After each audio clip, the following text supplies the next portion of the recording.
జరుపుకోబోయేటువంటి Christmas సందర్భంగా మీ అందరికీ మరి హ్యాపీ క్రిస్మస్, మేరీ క్రిస్మస్ అని కూడా తెలియజేస్తా ఉన్నా. ఈ రోజు మన ప్రభుత్వం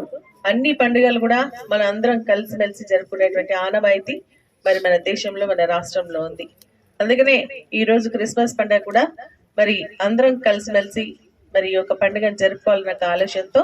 మరి ఆనాడు కేసీఆర్ గారు కానీ మరి ఈ రోజు ప్రభుత్వం కానీ మనకి ఈ రోజు మనకు ఫీస్ట్ జరుపుకోవడానికి మరి డబ్బులు కూడా కేటాయిస్తూ మరి పేదవారికి బట్టలు లేవు పండగకు అన్నటువంటి పరిస్థితి ఉండకూడదు అన్న ఆలోచనతో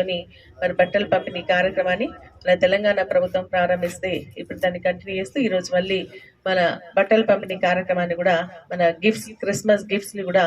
ఈ రోజు ఇవ్వడం జరుగుతోందని చెప్పేసి కూడా నేను తెలియజేస్తా ఉన్నా. మరి మనందరం కూడా మరి సంతోషంగా ఈ పండుగలు జరుపుకోవాలని చెప్పేసి నేను కోరుకుంటూ మరి నేను శాసనసభ్యురాలు అయిన తర్వాత మొట్టమొదటిగా వచ్చినటువంటి పండుగ క్రిస్మస్ పండుగ అని చెప్పేసి కూడా ఈ కార్యక్రమంలో పాల్పంచుకునేటువంటి అవకాశం మాకు లభించడం నిజంగా చాలా సంతోషంగా ఉంది అని చెప్పేసి కూడా నేను తెలియజేస్తా ఉన్నా. ఇప్పుడు మన ఫాదర్